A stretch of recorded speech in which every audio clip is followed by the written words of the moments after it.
Apakah kalian masih ingat kapan COVID-19 pertama kali ditemukan? COVID-19 pertama kali terdeteksi di Wuhan, China pada akhir tahun 2019 dan kini telah menyebar ke seluruh dunia. Kemudian pada tanggal 11 Maret 2020, Organisasi Kesehatan Dunia atau WHO secara resmi menyatakan COVID-19 sebagai pandemi.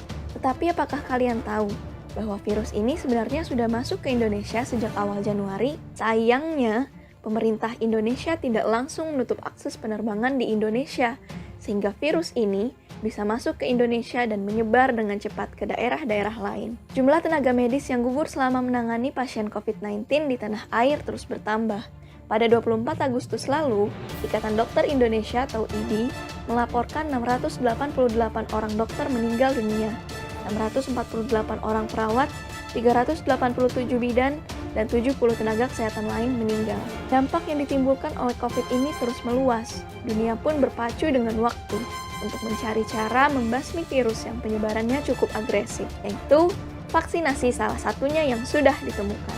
Ada 6 jenis vaksin yang digunakan di Indonesia, yang resmi diantaranya yakni PT Bio Farma, AstraZeneca, Sinopharm, Moderna, Pfizer, dan Sinovac.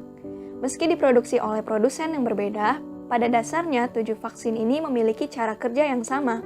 Vaksin AstraZeneca menghasilkan kekebalan yang kuat pada orang dewasa dan pada orang tua yang beresiko tinggi terkena penyakit parah. Sinovac mengembangkan vaksin dari virus corona yang dilemahkan. Moderna menyatakan kemanjurannya 94,1%, efektif mencegah COVID-19 yang parah. Dan Moderna juga menyebut dapat menghasilkan antibodi buatan yang bertahan lama setidaknya selama 3 bulan. Nah, sebelum melakukan vaksin, sebaiknya kamu memperhatikan beberapa kondisi berikut. Yang pertama, pastikan bahwa tubuhmu dalam keadaan sehat. Tubuh yang sehat akan membuat kamu aman dalam mendapatkan vaksinasi COVID-19. Yang kedua, hindari vaksin jika kamu merasa sedang demam, hipertensi yang tidak terkontrol dengan baik, memiliki alergi terhadap vaksin COVID-19, mengidap penyakit autoimun, mengidap penyakit jantung berat, dan sedang mendapatkan pengobatan untuk gangguan pembekuan darah, kelainan darah, defisiensi imun, dan sedang menerima produk darah atau transfusi. Dari data yang didapatkan pada tanggal 4 Oktober 2021, saat ini 45 dari 100% dari penduduk Indonesia sudah mendapatkan vaksinasi dosis pertama, yaitu sebanyak 94 juta jiwa. Sedangkan di Kalimantan Selatan sendiri baru mencapai 28,7% dari penduduk Kalimantan Selatan yang sudah mendapatkan vaksinasi dosis pertama, yaitu sebanyak 907 juta jiwa dari target total sasaran sampai tahap akhir, yaitu sebanyak 3 juta jiwa. Faktor psikologis sangat mempengaruhi masyarakat yang akan melakukan vaksinasi. Dari hasil survei yang dilakukan oleh Survei Indikator Politik Indonesia dan Center for Strategic and International Studies atau CSIS terhadap anak muda, didapatkan bahwa ternyata lebih dari 50% anak muda menolak divaksinasi. Berdasarkan survei tersebut, 3 alasan utama kelompok tersebut tidak atau kurang bersedia divaksinasi adalah kekhawatiran akan efek samping vaksin, anggapan bahwa vaksin tidak efektif, dan perasaan tidak membutuhkan karena badannya sehat. Tentu saja, hal ini menjadi masalah yang serius. Ditambah lagi, COVID-19 ini merupakan hal baru bagi masyarakat global, hingga menimbulkan syok dan membuat orang bertanya-tanya. Informasi yang belum tentu benar atau pemahaman yang kurang tepat terhadap hasil riset bisa menjadi pemicu keyakinan yang keliru yang akan menyebabkan munculnya kecemasan. Emangnya benar ya, program vaksinasi itu bisa mencapai herd immunity? Strateginya gimana sih? Dan apa aja strateginya? Yang pertama, ada masalah resiko komunikasi. Teori-teori konspirasi tentang COVID-19 begitu meluas. Tidak sedikit masyarakat yang akhirnya lebih mempercayai informasi konspiratif tentang pandemi ini. Ini adalah bentuk tantangan risk communication strategy yang harus lebih dulu diselesaikan sebelum program vaksinasi dilakukan dengan memberantas hoax-hoax yang dapat mempengaruhi pola pikir masyarakat mengenai vaksinasi.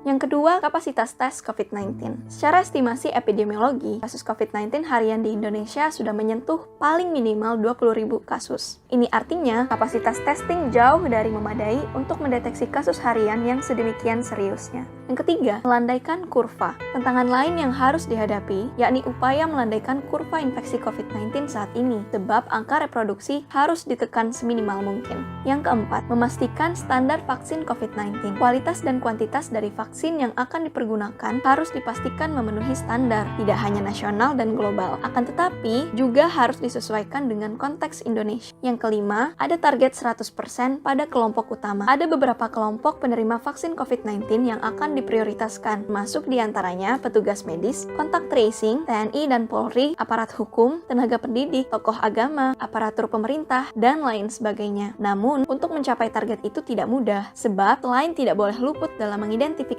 sasaran vaksinasi, ada hal lain yang harus dihadapi, bahwa tidak semua orang atau dari kelompok-kelompok prioritas penerima vaksin ini yang bersedia divaksin. Sebagai calon tenaga kesehatan, peran kita sangat penting sebagai promotor vaksin COVID-19 ini. Apa saja peran tersebut? Yuk kita simak, mulai dari peran sebagai dokter. Peran sebagai dokter ada dua, yaitu kuratif dan promotif preventif. Yang pertama, kuratif. Menjadi garda terdepan, khususnya bagi dokter keluarga di fasilitas kesehatan tingkat pertama, dalam memberikan tata laksana bagi pasien COVID-19 gejala ringan, mulai dari tahapan screening sampai pengelolaan pasien secara holistik dan komprehensif. Yang kedua, promotif dan preventif. Dokter juga memberikan pelayanan yang bersifat family focused atau community oriented care, yaitu mempertimbangkan komunitas spesifik dan epidemiologi penyakit dari pasien. Kemudian peran sebagai perawati. Tenaga keperawatan merupakan salah satu tenaga kesehatan yang memegang peranan penting dalam meningkatkan derajat kesehatan dan merupakan tulang punggung di fasilitas pelayanan karena jumlahnya lebih banyak dibandingkan tenaga kesehatan lain. Perawat memiliki peran sebagai caregiver yang merupakan peran utama di mana perawat akan terlibat aktif selama 24 jam dalam memberikan asuhan keperawatan kepada pasien. Selain itu, perawat juga berperan sebagai edukator yang bertugas memberikan pendidikan kesehatan kepada pasien yang menjalani isolasi, keluarga, dan masyarakat umum. Kemudian, peran sebagai kesehatan masyarakat. Adapun ruang lingkup, tenaga promotor kesehatan meliputi penyuluhan kesehatan, pendidikan kesehatan, promosi atau peningkatan pemasaran sosial, dan advokasi kesehatan, serta pemberdayaan masyarakat. Sebagai tenaga kesehatan yang berkecimpung dalam bidang psikologi, psikolog memiliki dua peranan, yakni di bidang psikologi klinis, psikolog berperan untuk memberikan psikoedukasi dan pendampingan individu untuk menurunkan kecemasan ketika menjalani vaksinasi. Yang kedua, di bidang psikologi sosial, psikolog berperan untuk memberikan dukungan sosial berbasis komunitas, penting bagi kita semua, dalam rangka pencegahan dan pengendalian pandemi COVID-19, serta mendukung percepatan terbentuknya kekebalan komunal atau herd immunity di masa pandemi yang belakangan ini terjadi peningkatan yang sangat signifikan, menghimbau pada seluruh masyarakat dapat berpartisipasi aktif mendaftarkan diri untuk menerima vaksinasi COVID-19 pada sentra-sentra vaksinasi yang diselenggarakan di wilayah tempat tinggal masing-masing. Vaksinasi melatih tubuh untuk kenal, melawan, dan kebal dari penyebab penyakit seperti virus atau bakteri, termasuk vaksin COVID-19. Setelah nantinya pelaksanaan vaksinasi berjalan, masyarakat harus tetap disiplin menjalankan protokol kesehatan 3M.